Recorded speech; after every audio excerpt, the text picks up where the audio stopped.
요엘 2장 21절에서 32절 말씀 가지고 오늘 은혜 나눕니다.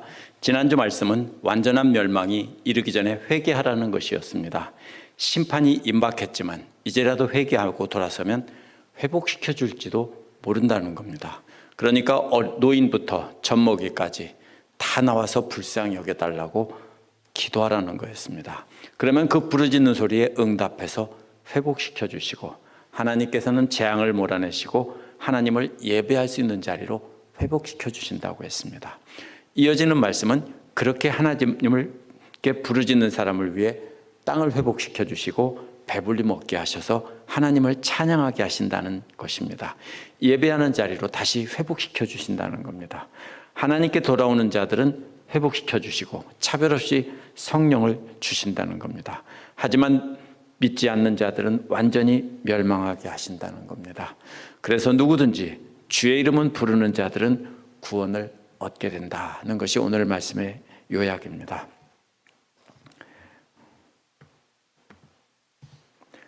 첫 번째로 21절에서 24절은 땅을 회복시켜 주시는 하나님이 나옵니다. 오늘 말씀에서 반복되는 두려워 말라는 말씀은 이사야 40장 9절에서 11절에도 나옵니다. 이사야에서는 여호와께서 오셔서 구속하고 돌보시기 위해서 오신다는 소식을 전하면서 두려워하지 말라고 했습니다. 무슨 뜻입니까? 이스라엘 백성을 떠나셨던 여호와께서 돌아오신다는 겁니다. 오늘 말씀 역시 여호와께서 돌아오셔서 회복시키고 돌보실 것이니까 두려워하지 말라, 이런 기쁜 소식이 전해지는 겁니다. 21절은 먼저 땅에게 두려워하지 말라고 했습니다. 땅이 누굽니까? 바로 땅에게 기뻐하고 즐거워하라고 했습니다. 이건 사람에게 하는 게 아니고 땅에게 하는 겁니다. 왜냐하면 여호와께서 위대한 일을 행하셨다는 겁니다. 땅이 뭡니까? 땅에는 밭의 곡식들과 과일나무들이 자라는 곳입니다. 1장 10절에서 12절에 보면 밭의 곡식들과 포도원의 과일나무들이 다 말라 죽었다고 했습니다. 반대로 하나님께서 그 땅에 위대한 일을 행하셨다고 했는데요, 이제 메마른 사막으로 변한 그곳에서 식물들이 자라고 과일나무가 다시 자라서 아름다운 땅이 되게 하신다는 겁니다. 20절에서는 메뚜기 군대를 물리치시는 위대한 일을 하셨다고 했는데 이제 그 땅을 위해서 위대한 일을 하신다는 겁니다. 그 위대한 일은 땅에서 농작물과 과일들이 풍성하게 다시 살아나는 겁니다. 그렇기 때문에 22절은 들짐승들에게 두려워하지 말라고 말씀하십니다. 여호와께서 그 땅에 몰려온 메뚜기를 몰아내는 위대한 일을 하시고 이제 들의 풀이 싹이 나고 나무에 열매가 맺고 무화과 나무와 포도나무가 힘을 낸다고 했습니다. 이것이 바로 여호와께서 하신 위대한 일입니다. 보통 위대한 일은 전쟁에서 이긴 걸 말하는데요, 여기서 여호와께서 메뚜기 군대들을 다 몰아내고 이제 다시 회복시킨다는 겁니다. 그러니까 그 땅에 사는 들짐승들은 더 이상 굶어 죽을 염려하지 말아도 되는 겁니다. 그래서 두 번째로는 들짐승들에게 두려워하지 말라고 한 겁니다. 23절은 이제 시온의 자녀들아라고 부르면서 하나님 여호와 안에서 기뻐하고 즐거워하라고 말합니다. 사람들에게 너희 하나님 여호와 안에서 기뻐하고 즐거워하라고 하는 이유는요, 주님께서 너희를 위하여 비를 주셨기 때문이라는 겁니다. 너희를 위해서 비를 주셨다는 말은요, 새 번역은 너희를 변호하여 가을비를 내리셨다, 이렇게 번역했습니다. 근데 원어를 그대로 직역하면요, 너희의 의로움을 위한 가을비입니다. 의로움. 가을비란 또 스승이라는 뜻으로도 쓰이는 말입니다. 그래서 이것을 너희의 의로움을 위한 스승이라는 뜻으로 번역될 수 있습니다. 그래서 NIV에 보면 A teacher of righteousness 이렇게 되어 있습니다.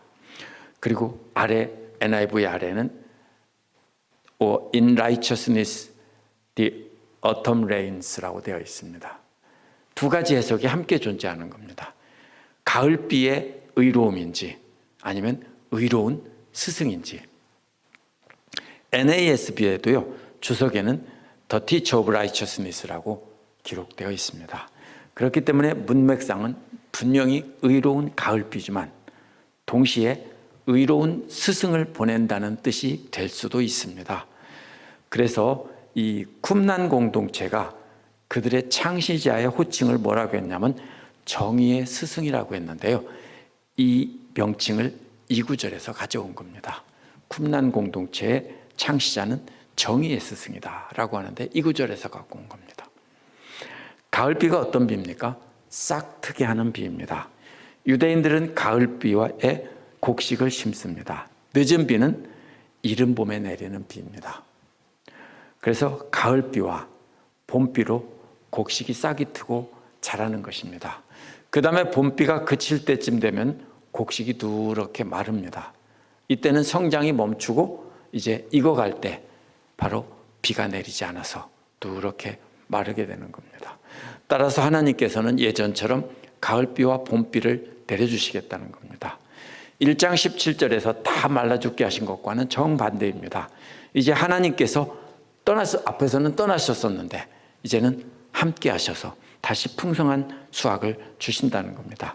24절은 그렇게 회복된 모습입니다. 그래서 마당에는 밀이 가득하고 독에는 새포도주와 기름이 넘친다고 했습니다. 그러니 이제 시온의 자녀들은 너희 하나님 여호와로 인해서 기뻐하고 즐거워하라는 겁니다. 첫 번째는 땅에게 말했고요. 그 다음에는 땅에서 나는 것을 먹고 사는 들짐승들에게 두려워하지 말라고 했다면 이번에는 시온에 사는 자녀들에게 기뻐하고 즐거워하라고 했습니다. 이 회복의 순서는요, 창세기에서 하나님의 창조 순서와 똑같습니다. 땅을 만드시고 식물들을 자라게 하시고 동물들을 창조하셔서 그 안에서 살게 하신 뒤 마지막으로 인간을 지으신 겁니다. 완전히 멸망하도록 심판하신 뒤에 회복시키는 것도 하나님의 새로운 창조입니다. 그래서 그 땅을 창조할 것이니까 땅들도 두려워 말고 기뻐하고 즐거워하라고 한 것이고 들짐승들도 두려워하지 말라고 한 것입니다. 그렇게 회복시키고 나서 그 백성들도 회복시킬 것이니까 백성들에게는 두려워하지 말라는 말 대신에 기뻐하고 즐거워하라고 했습니다. 25절에서 27절은 회복시키시고 찬양하게 하시는 하나님이 나옵니다. 25절은 하나님께서 메뚜기와 느치와 황충과 팥중이가 먹은 그 횟수만큼 너희들에게 보상해 준다고 했습니다. NASB는요, 펄쩍 뛰는 메뚜기, 벗겨버리는 메뚜기, 갉아먹는 메뚜기 등으로 번역했습니다. 왜 그렇게 번역했냐면요, 이 다른 이름이 다른 곤충이라기보다는 메뚜기의 발달 단계에 따라 서로 다르게 보이는 모습이라고 해석한 겁니다. 그럴 수도 있고 이게 다른 곤충일 수도 있는 것입니다. 곤충들은 때에 따라서 모양이 조금씩 변하죠. 그래서 이 메뚜기 떼가 바로 하나님께서 보낸 군대라는 겁니다. 그래서 2장 20절에 나온 북쪽 군대도 아시리아 군대가 아니라 메뚜기 군대입니다. 26절은 너희가 실컷 먹고 배부를 것이라고 말씀하십니다. 메뚜기 떼가 다 먹어버려서 굶어 죽게 된 상황입니다. 아무것도 없다고 했습니다. 풀 하나 나무 하나도 없는데 그런 상황에서 배불리 먹게 된다는 것은 하나님의 특별한 은혜입니다. 그렇기 때문에 배부르게 된다는 것은 물질적인 풍성함에 초점이 있지 않습니다. 하나님의 은혜가 임할 것이다 라는 것에 초점이 있습니다. 그렇게 하나님의 특별한 은혜를 체험한 다음에는 그러한 놀라운 일을 하신 분이 여호와 하나님이라는 사실을 깨닫고 찬양하게 된다는 것입니다. 또 내 백성이 영원히 수치를 당하지 않는다고 했습니다. 본래 수치를 당한다는 것은 전쟁에 패하고 나서 왕이나 귀족과 또 그 부인들이 벌거벗겨진 채 굴비엮이듯 엮여서 매를 맞으면서 끌려가는 장면을 하게 하는 말입니다. 그게 수치를 당하는 겁니다. 메뚜기 떼가 다 먹어치운 뒤 어떻게 됩니까? 이웃나라에서 거지가 되고 입지도 못하고 헐벗고 다니면서 바로 구걸하는 신세가 될 것이기 때문에 바로 수치를 당한다고 했는데 이제는 수치를 당하지 않는다는 겁니다. 왜요? 하나님이 너희와 함께 계신다는 겁니다. 27절에서는 이스라엘 백성들이 알게 되는 것이 두 가지입니다. 너희는 알게 될 것이다 라고 했죠. 첫째는 여호와 하나님께서 이스라엘 가운데 계신다는 것을 알게 된다는 겁니다. 이 말은요, 출애굽기에 여러 차례 반복해서 나옵니다. 하나님이 이스라엘 가운데 계신 것을 알게 된 것은 출애굽기에서는 무엇으로 알게 됩니까? 아무것도 없는 사막에서 하나님께서 만나와 메추라기로 먹여주시고 반석에서 샘을 나게 해서 물을 마시게 하신 것입니다.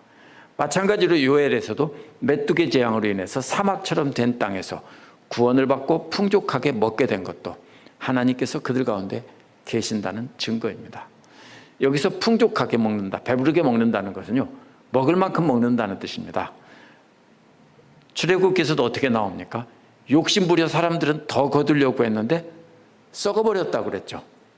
벌레가 생기고 썩어버렸다고 했습니다. 그날 먹을 만큼 일용할 양식을 주는 것이 배부르게 먹는 겁니다. 많이 쌓아놓고 배 터지게 먹고 토하면서 먹고 이러는 것이 축복이 아니라 일용할 양식이 있으면 그것이 하나님이 함께 하신다는 증거입니다. 두 번째로는 다른 신이 없다는 것을 알게 된다는 겁니다. 이것은 일계명을 알고 지키게 되는 것입니다. 하나님만 섬기며 하나님만 순종하는 자들에게 하나님께서 회복시켜 주시고 축복해 주시는 겁니다. 하지만 이러한 회복은 물질적인 축복이 아니라 하나님께서 그들 가운데 계시며 하나님께서 먹여주신다라는 뜻입니다. 그래서 그들 가운데 계시며 먹인다는 뜻이기 때문에 하나님과의 관계 회복이고요, 진정한 순종의 회복입니다. 그래서 진정한 축복이 무엇입니까?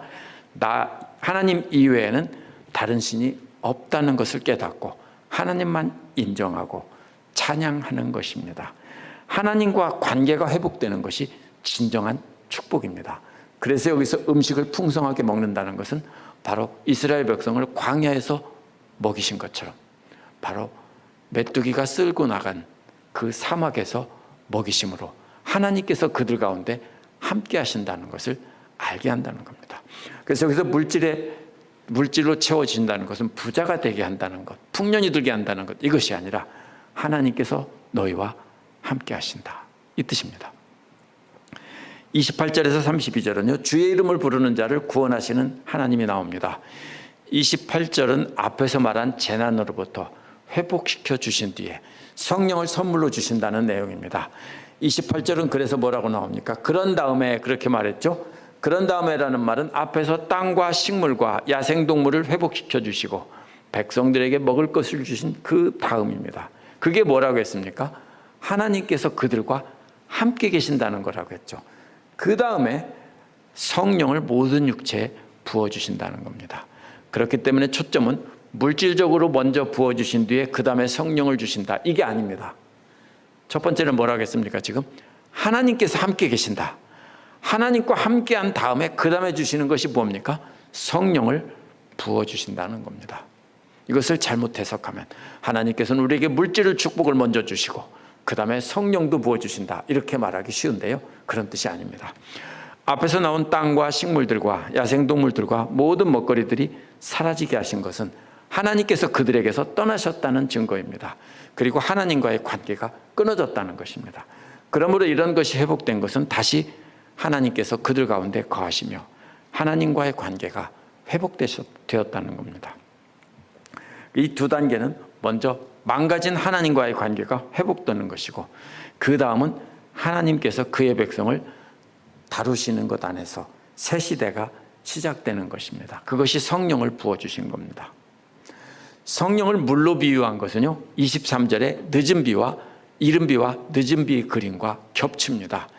이른 비가 내리면 사막에 메마른 골짜기에 물이 넘쳐 흐르게 됩니다. 성령을 물로 비유한 것도 역시 같은 그림으로 이해해야 됩니다. 그래서 성령을 부어주시는 것에 대한 비유가 성경 여기저기 나오는데요, 대부분 어떻게 나옵니까? 메마른 땅에 물을 부어주는 것처럼 나옵니다. 이사야 43장 4장 3절에서는 메마른 땅에 물을 주고 마른 땅에 시내가 흐르게 하듯 성령을 주신다고 했습니다. 따라서 이 비유는 어떤 비유일 수 있습니까? 메말라서 쩍쩍 갈라진 땅에 비가 내리면 거기에 풀이 나고 나무가 자라는 것처럼 우리의 메마른 심령에 성령께서 넘쳐 흐르도록 성령을 부어주시면 우리 안에 풍성이 자라고 열매 맺는 것들이 생기는 것입니다. 그래서 마찬가지로 하나님과의 관계가 회복된 뒤에도 그 백성들은 메마른 사막과 같이 갈라지고 메마르고 또 그렇게 된 상태의 심령을 갖고 있습니다. 그 메마른 심령 위에 성령의 단비가 쏟아져 내려서 넘치는 겁니다. 그래서 아까 그 찬양을 부른 겁니다. 이른 비와 늦은 비가 땅을 적시고 와디에 물이 콸콸 흐르는 것과 같이 그렇게 물이 흘러 넘치게 됩니다. 그러면 원어는요, 계속해서 쏟아붓는다는 말이기 때문에 모든 육체의 성령을 그렇게 비를 내리시듯이 계속 부어주신다는 겁니다. 성령은 어느 날 갑자기 한번 확 부어주시고 그 다음에 뚝 그쳤다가 나 요즘에 성령이 충만하지 않아, 성령이 없어, 이게 아니고요. 성령은 비가 내리는 것처럼 계속해서 부어주신다는 것입니다. 그렇기 때문에 오순절 마가다락방에서 성령이 내린 그 사건 하나를 가지고 우리가 말하면 안 됩니다. 지금 이 순간에도 성령께서 우리와 늘 함께 계시면서 모든 사람에게 성령을 부어주십니다. 그런데 구약 성경에 보면 과거에는 성령은 누구에게만 주었습니까? 소수의 사람들에게 주었습니다. 사무엘상 10장 10절에서는 하나님의 영이 사울에게 내려서 사울이 예언하는 것이 나옵니다. 19장 20절에서 24절에 보면 사울과 사울의 부하들에게 성령이 내리는 장면이 나오고요. 민수기 11장 25절에 보면 모세에게 내렸던 하나님의 영이 70명의 장로들에게도 내렸지만 처음이자 마지막이었다고 했습니다. 과거에는 이렇게 성령은 누구에게 내립니까? 특별한 사람에게 하나님의 말씀을 전하도록 하기 위해서 내리신 겁니다. 그런데 이 말씀에서는 하나님께서 그렇게 회복되신 새로운 백성들에게는 모든 육체들에게 다 내린다는 겁니다. 혹시 비가 내릴 때 어느 한 군데는 안 내리고 어느 옆에는 내릴 수 있습니까? 빌락시에서는 가끔 그럴 때가 있더라고요. 나 있는 데는 내리고 바로 옆에는 안 내리더라고요. 몇 번 봤습니다. 그렇지만 보통 일반적으로 비라는 건 어떻게 하는 겁니까? 모두에게 골고루 다 내리는 겁니다. 그래서 바로 뭐라고 합니까? 성령으로 아들, 딸은 예언한다고 했고요. 노인들은 꿈을 꾼다고 했고 젊은이들은 환상을 본다고 했습니다. 무슨 뜻입니까? 나이를 불문하고 어린아이부터 노인까지 다 내린다는 겁니다. 29절은 그때가 되면 종들에게까지도 남녀를 가리지 않고 다 하나님의 영을 부어준다고 했습니다. 그렇기 때문에 남녀 간의 차별이나 나이의 차별이나 신분의 차별까지 다 없애지고 모든 이들에게 다 부어주신다는 겁니다. 그러나 착각하면 안 됩니다. 혈통의 이스라엘에게 모두에게 부어지는 게 아니라 하나님께 돌아온 백성들에게 그렇게 부어주신다는 겁니다. 하나님과 함께하는 사람들에게 부어주신다는 것입니다. 그렇기 때문에 바울은 갈라디아서 3장 28절에서 이 말씀에 근거해서 유대인이나 헬라인이나 종이나 자유인이나 남자나 여자나 다 그리스도 안에서 하나라고 한 겁니다. 그렇다면 예수께서 오시고 성령을 모든 이에게 내려주신 지금 이때가 바로 마지막 날입니다. 30절은 하나님께서 이적을 하늘과 땅에 베푸신다고 했습니다. 그 이적은 곧 피와 불과 연기 기둥이라고 했습니다. 불과 연기 기둥이라고 하면 이해가 됩니다. 출애굽기에서 하나님의 임재의 상징입니다. 피는 무엇입니까? 그런데 피는 하나님의 심판의 상징입니다. 출애굽기 7장 14절에서 24절에 나오는 이집트에 내린 첫 번째 재앙이 피 재앙이었습니다. 그렇기 때문에 성령을 모두에게 부어주시는 날은 또 하나님께서 구름 기둥과 불 기둥으로 임하시는 날이지만 또 그날은 심판하시는 날이라는 뜻입니다. 그래서 성령을 모두에게 부어주시는 날, 믿는 자들은 회복시키는 날이지만 믿지 않는 자들에게는 피바다가 되는 날이라는 뜻입니다. 그래서 불과 연기 기둥으로 임하시고 피로 심판하신다고 한 것입니다. 31절은 해가 어두워지고 달이 핏빛같이 붉어진다고 했습니다. 크고 어두운 여호와의 날이 오기 전에 그렇게 된다고 했습니다. 이것은 창세기에서 창조 때 빛이 있으라 한 것과 반대가 되는 겁니다. 빛이 있었는데 그것이 사라지는 장면입니다. 그래서 달이 어두워져서 핏빛같이 붉어진다고 했습니다. 요한계시록 6장 12절에서도 여섯째 인을 뗄 때 큰 지진이 나며 해가 검은 털로 짠 상복같이 검어지고 달은 온통 피와 같이 된다고 했습니다. 마지막 심판날은 하나님께서 빛을 창조하신 날과는 반대의 날입니다. 이러한 장면은 여호와의 심판의 날에는 모든 인간뿐만 아니라 영원할 것만 같았던 하늘에 있는 해와 달과 별들까지도 다 망한다는 겁니다. 32절은 하나님의 심판의 날에 이렇게 모두 망하는 가운데서도 구원받는 사람들이 있는데 그게 누굽니까? 누구든지 주의 이름을 부르는 자는 구원을 얻으리로다 된다라는 것입니다. 앞에서는 남녀노소 신분 차이 없이 모두 하나님의 백성들이 구원받는다고 했는데요. 이번에는 이방인들까지도 주의 이름을 부르기만 하면 구원을 얻는다는 것입니다. 바울은 이 구절을 근거로 로마서 10장 12절 13절에서 유대인이나 이방인이나 차별이 없다며 누구든지 주의 이름을 부르는 자는 구원을 얻을 것이다 라고 했습니다. 오늘 말씀은 하나님께로 돌아오면 하나님께서 그 백성들과의 관계를 회복시켜준다는 겁니다. 중요한 게 무엇입니까? 하나님께 돌아오는 겁니다. 재앙으로 다 쓸어버리고 어려움을 주신 것은 하나님께 돌아오라는 신호입니다. 그때 돌아오면 마치 탕자를 다시 받아주시는 아버지처럼 그렇게 하나님께서 우리를 받아주신다는 겁니다. 그렇게 관계가 회복되면 하나님과 함께 사는 겁니다. 내 아버지 집에는 뭐가 많다고요? 품꾼들도 줄이지 않고 먹을 것이 많다고 했죠. 그래서 돌아간 겁니다. 아버지와 함께하면 아버지의 것이 내 것이기 때문에 우리가 하나님께서 모든 것을 주시고 회복시켜 주는 것입니다. 오늘날 인간들이 하나님과의 관계를 회복하는 길은 딱 하나밖에 없습니다. 예수 그리스도를 이 땅에 보내시고 그를 믿는 자는 자녀를 삼으시고 하나님 나라의 상속 재산을 주신다고 했습니다. 예수 그리스도를 통해 하나님께 나와 하나님과 친밀한 교제를 맺는다면 하나님께서 모든 것을 회복시켜 줍니다. 오늘 말씀은 완전히 쓸어버리시는 분도 하나님이고 풍족하게 먹여주시는 분도 하나님이라는 겁니다.